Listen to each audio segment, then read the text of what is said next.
Pass pass, என்ன pass நீங்க இந்த நேரத்துல இங்க வந்து உட்கார்ந்திருக்கீங்க? I'm totally frustrated, Giri. Totally frustrated. என்ன நீங்க இன்னைக்கு தான் கல்யாணம் ஆயிருக்கு, அதுக்குள்ள போய் Shut up! Shut up, Giri! Shut up! Okay. Shut up!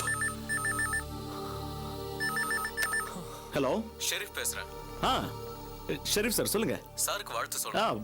One second. Boss, mister Sharif லைன்ல இருக்காரு, உங்களுக்கு வாழ்த்து சொல்லணுமா? Hey, Giri, please! Please don't torture me! நான் கான்ஃபரன்ஸ்ல இருக்கேன்னு சொல்லி லைன் கட் பண்றான். ஓகே.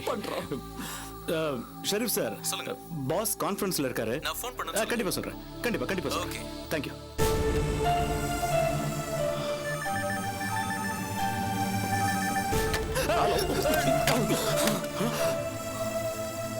எல்லா ஃபோன் லைனையும் ஆபீஸ்ல கட் பண்றான். நான் யார்கிட்டயும் பேச விரும்பல. I can't tolerate anybody. I can't tolerate. எவனுக்காவது நீ லைன் கொடுத்த, I'll fire you, Giri. I'll really fire you. I'm telling you that. Okay. Cool down boss. எல்லாமே நாசமா போச்சு. கல்யாணம், கர்மாதி. Bloody hell with all this nonsense. Boss, உங்களுக்கு யார் மேல நிஜமான கோபம்? எல்லார் மேலயும், எல்லாத்து மேலயும். என்கிட்ட மட்டும் இப்போ சக்தி இருந்துச்சுன்னா நான் எல்லாத்தையும் அழிச்சிடுவேன். அவ்வளவு வெறுப்புல இருக்கேனா? பாஸ், நீங்க குழந்தை மாதிரி பேசுறீங்க. What do you mean, Giri? என்ன சொல்ற? பாஸ், நீங்க யாரையாவது கோச்சுக்கணும்னா உங்க மேலதான் கோவப்படணும். யோசிச்சு பாருங்க பாஸ், உங்ககிட்ட என்ன இல்ல? பணம், புகழ், மரியாதை, ஸ்டேட்டஸ், ஆள், அடியாள், என்ன மாதிரி ஒரு புத்திசாலி பிஏ, இப்படி எல்லாமே இருந்தும் இது எதுவுமே இல்லாத ஒரு சாதாரண பொம்பளை கிட்ட போய், அதுவும் உங்ககிட்ட வேலை பார்த்த ஒரு பொம்பளை கிட்ட போய் தோக்குறீங்கன்னா யார் மேல தப்பு? யார்கிட்ட தோக்க கூடாதுன்னு 1000 தடவை சொல்லுவீங்களோ அவகிட்ட தோத்துருக்கீங்க. அதுக்கு காரணம் என்ன? என்ன கேட்டா நீங்க தான் யோசிக்கணும். நீங்க கோச்சுக்கிட்டாலும் பரவாயில்ல, நான் சொல்லிடுறேன். அறிவோ, புத்திசாலித்தனமோ, தந்திரமோ, உடனடியா முடிவெடுக்கிற திறமையோ ஏதோ ஒண்ணு உங்ககிட்ட குறைவா இருக்கு. அது அவகிட்ட கொஞ்சம் அதிகமாவே இருக்கு. அதனால அவ ஜெயிச்சிட்டா, நீங்க தோத்துட்டு நிக்கிறீங்க. போதும்டா. பாஸ், இதான் இந்த கோவம் தான் உங்ககிட்ட மாறாம தீராம இருக்கு. இருந்து என்ன பிரயோஜனம்?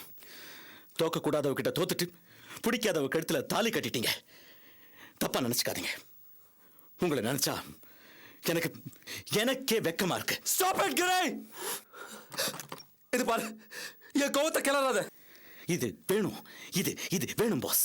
நான் வேணும் தான் உங்ககிட்ட கோவத்தை கிளறேன். இந்த கோவம் நல்லா கூடணும்.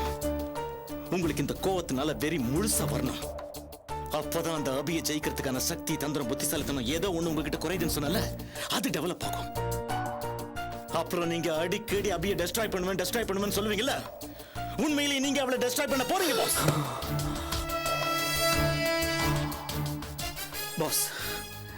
பாஸ். நீங்க ஜெயிக்க வேண்டியது அபிய. அந்த எண்ணத்தோட யார் இருந்தாலும் அவங்க நட்பை மெயின்டைன் பண்ணுங்க பாஸ். புரியலையா? மினிஸ்டர் சங்கர பாண்டியனோட ஃப்ரெண்ட்ஷிப் இப்போ உங்களுக்கு ரொம்ப தேவை. உடனடியா நீங்க போய் அவரை மீட் பண்ணுங்க. Are you crazy?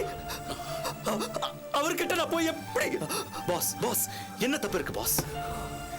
நீங்களா ரேகா வேண்டான்னு சொல்லலையே, அவங்களதான் கல்யாணம் வேண்டான்னு சொல்லிட்டு போனாங்க. பாஸ், அவங்களுக்கு அபி மேல கோபம் இருக்கு. அந்த கோபத்தை நீங்க யூஸ் பண்ணுங்க. நமக்கு தேவை நம்மளோட சக்சஸ். அதுக்கு யாரோட கூட்டணி சேர்றோங்கிறது முக்கியம் இல்ல, யாரை ஜெயிக்கிறோங்கிறது தான் முக்கியம். பாஸ், யோசிங்க பாஸ், நல்லா யோசிங்க. உங்களால ஜெயிக்க முடியும் பாஸ். யோசிங்க.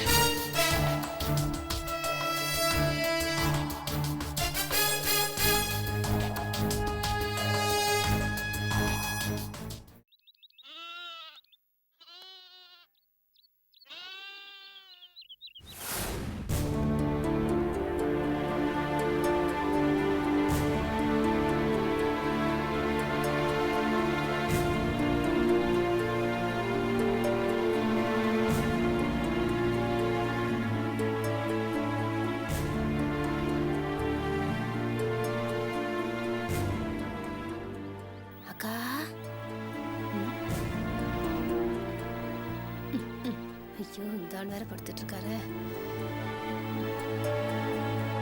வித்யா, அம்மா எங்க? உள்ள இருக்காங்க, துணி மடிக்கிறாங்கன்னு நினைக்கிறேன். மா மா என்னடே? என்னக்கா பொழுது போலியா? நான் வரும்போதெல்லாம் துணி மடிச்சிட்டே இருக்கீங்க. அந்த வயிற்றுச்சல ஏமா கேக்குறேன்? அதெல்லாம் ஒரு காலம். பொழுது போலன்னா டிவி பொட்டியை பாக்குறது, அதுவும் போர் அடிச்சா ஷாப்பிங் பீச்சுன்னு கார்ல போய் ஜம்முன்னு சுத்துறதெல்லாம் ஒரு காலம். எல்லாமே போச்சு. இப்ப என்னடானா அலமாரியில இருக்கிற துணியெல்லாம் இழுத்து போட்டு மடிக்கிறதே வேலையா போச்சு.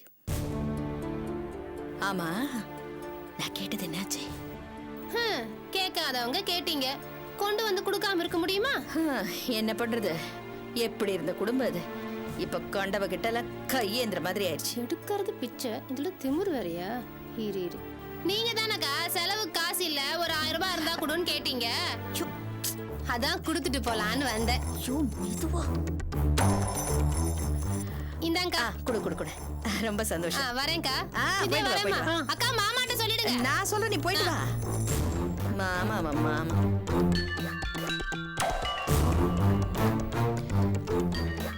வரேன்க்கா. வா, போயிட்டு வா. தலை எழுத்து அலமேலு, கத்தி அலமேலு. என்னையா? என்ன பண்ற? என்ன பண்ற? ஒண்ணும் பண்ணலையா? அவங்களே தினக்கூலி சம்பாதிக்கிறவங்க, அவங்க கிட்ட போய் கடன் வாங்குறிய. வாங்கினா என்னவா? வாங்கினா என்ன, திருப்பி தரத்துக்கு கொஞ்சம் லேட் ஆயிடுச்சுன்னா சத்தம் போடுவாங்க, வாசல்ல நின்னு அசிங்கமா பேசுவாங்க. இதெல்லாம் நமக்கு தேவையா? ஐயா சாமி, நான் கட்டிக்கிட்ட குபேரா, கேவலத்தை பத்தி நீங்க பேசுறீங்களா? ஆமா, இனிமே என்னையா புதுசா கேவலப்பட வேண்டியிருக்கு? அலமேலு, பெருசா அவகிட்ட நான் ஏன் காசு வாங்கினேன்னு கேக்குறியே? வீட்டுல 2 ஆம்பளைங்க இருந்துகிட்டு 10 பைசா சம்பாதிக்க துப்பு இல்ல. இப்படியே எல்லாரும் பட்னி கிடந்து செத்தா பரவாயில்லையா? சாகிறதுக்கு எதுக்கு பட்னி கிடக்கணும்? உன் மகன் பண்ண மாதிரி மருந்து வாங்கி குடிச்சிட்டா பிரச்சனையே இல்லாம போயிரும். 4 காசு சம்பாதிச்சுட்டு வர மாட்டீங்க, ஆனா 3 வேளையும் கொட்டிக்கணும், யார்கிட்டயும் கை நீட்ட கூடாது. அப்புறம் என்னதாயா பண்றது? மளிகை கடைக்கார சாமான்லாம் தானமாவா பண்ணுவான்? காசை கொடுத்து தானே வாங்கணும். எப்பவும் நீங்க என்ன பண்றீங்க? வீட்டுல நடக்கிற பிரச்சனையை பத்தி வாய் கிழிய பேசுறீங்க, எந்திரிச்சு ஒரு வேலை செய்றீங்களா? பெருசா சிம்மாசனத்துல மல்லாந்து கிடக்குறீங்க. அலமேலு, உடம்பு முடியாம இருக்கிறதுனால தானே நான் உட்காந்துக்கிட்டு இருக்கேன். அது புரியாம நீ சத்தம் போடுறிய. என்னது உடம்புக்கு முடியலையா? ஏயா இப்ப உடம்புக்கு என்ன வந்துச்சு? வெட்டி நியாயம் பேசி பொழுத கழிச்சுக்கிட்டு இருக்க, என்ன கேடியா வந்துச்சு? இங்க பாருங்க, வீட்லயே முடங்கி கிடந்தா இப்படிதான் முடங்கி போய் கிடக்கணும். 4 இடத்துல ஓடி ஆடி போய் உழைக்கணும். அப்பதான் காசும் கிடைக்கும், உடம்பும் தெம்பா இருக்கும். பொட்டச்சி நானே கண்ட நாய்ங்க கிட்ட எல்லாம் கடனை வாங்கி குடும்பம் நடத்திக்கிட்டு இருக்கேன். இவர் என்னமோ மைசூர் மகாராஜா மாதிரி படுத்துக்கிட்டு வாயும் வியாகியானமும் தான், ஒரு இளவும் கிடையாது. பேருக்குதான் ஆம்பளைங்க இந்த வீட்டுல. எல்லாம் நானே பார்க்க வேண்டியதா இருக்கு. என்ன பண்றது, எல்லாம் என் தலை எழுத்து.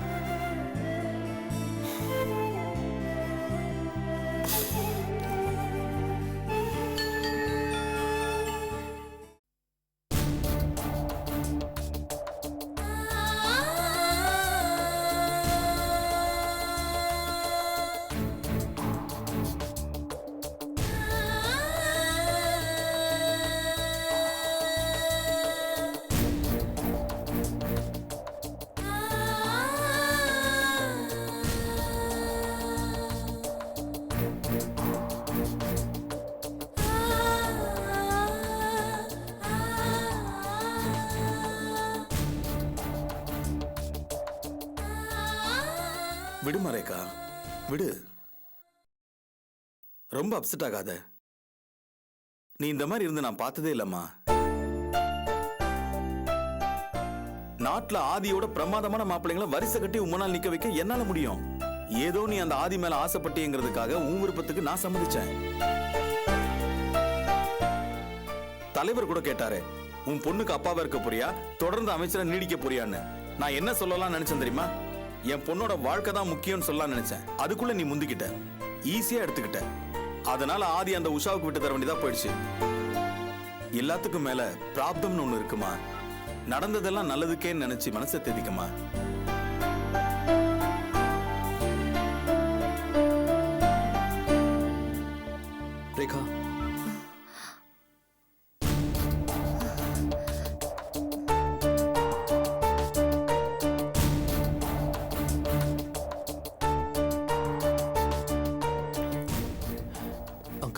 எல்லாம் தான் முடிஞ்சு போச்சு ஆதி. அப்புறம் எதுக்கு இங்க வந்து நிக்கிறீங்க? Sorry, uncle. I'm extremely sorry.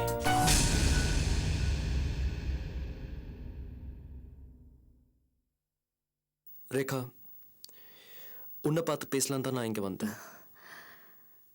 இனி பேசி என்ன ஆக போதாதி? ப்ளீஸ் ரேகா.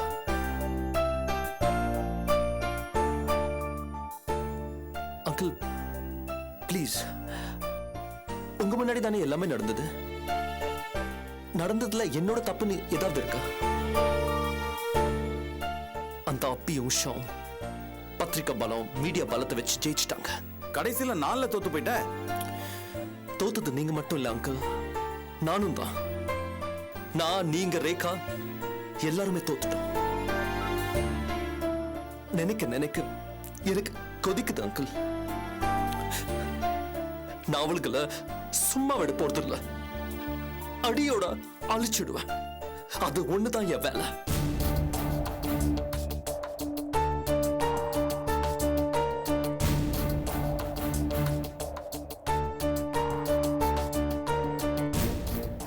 ரேகா, எனக்கு கல்யாணம் நடந்துதான் நான் நினைக்கல. எனக்கு கிடைச்சது தண்டனை. அதுல எனக்கு துன்பம் தான், வருத்தம் தான், சந்தோஷம் துளி கூட இல்ல. என்ன புரிஞ்சுக்கோங்க.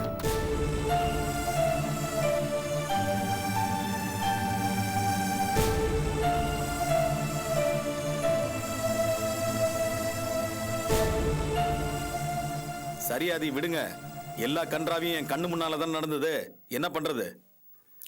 இல்ல அங்கிள், நடந்தத என்னால ஜீர்ணிக்கவே முடியல.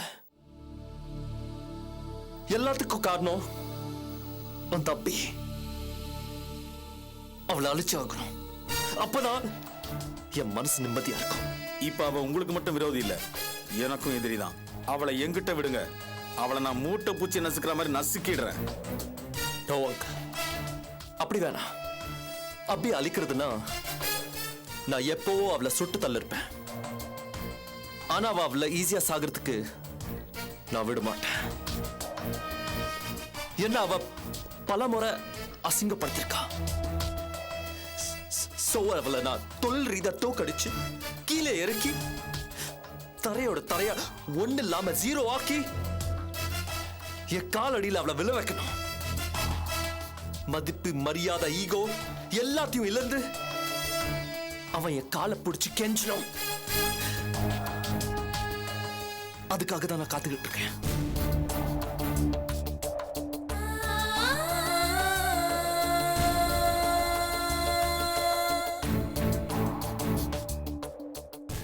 என்ன அங்கிள், எதுவுமே பேசாம சும்மா இருக்கீங்க? Sorry, if you don't mind, நான் உங்களை அங்கிள்னு கூப்பிடலாம் இல்ல? ஆதி, ரேகாவை கல்யாணம் பண்ணிக்க முடியாம போயிடுச்சு. சூழ்நிலை அப்படி. என்ன பண்றது? அதுக்காக நீங்க எனக்கு மாப்பிள்ளை இல்லைன்னு ஆயிடுமா? எப்பவுமே நீங்க எனக்கு மாப்பிள்ளை தான்.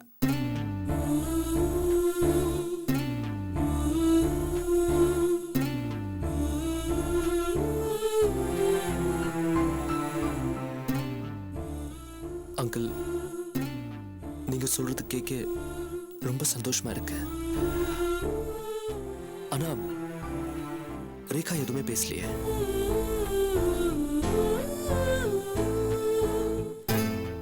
ரேகா, எனக்கு உன்கிட்ட ஒண்ணு கேட்கணும். என் மேல உனக்கு நிஜமாவே கோவமா? அப்படி ஏதாவது இருந்தா என்ன தயவு செஞ்சு கை நீட்டி அறிஞ்சிடு. ஆதி, உங்க மேல எனக்கு வெறுப்பில்லை, இருக்கவும் இருக்காது. நடந்தது என்னன்னு என்னால புரிஞ்சுக்க முடியுது.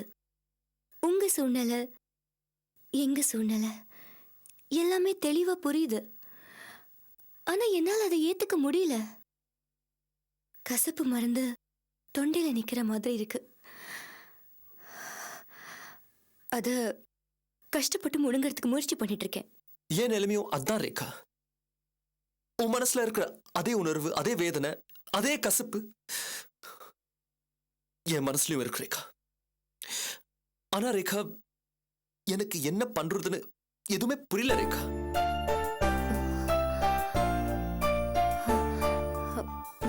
ஆதி, நான் ஒண்ணு சொல்லட்டுமா? சொல்லு ரேகா. நடந்தது ஒரு குழப்பம்.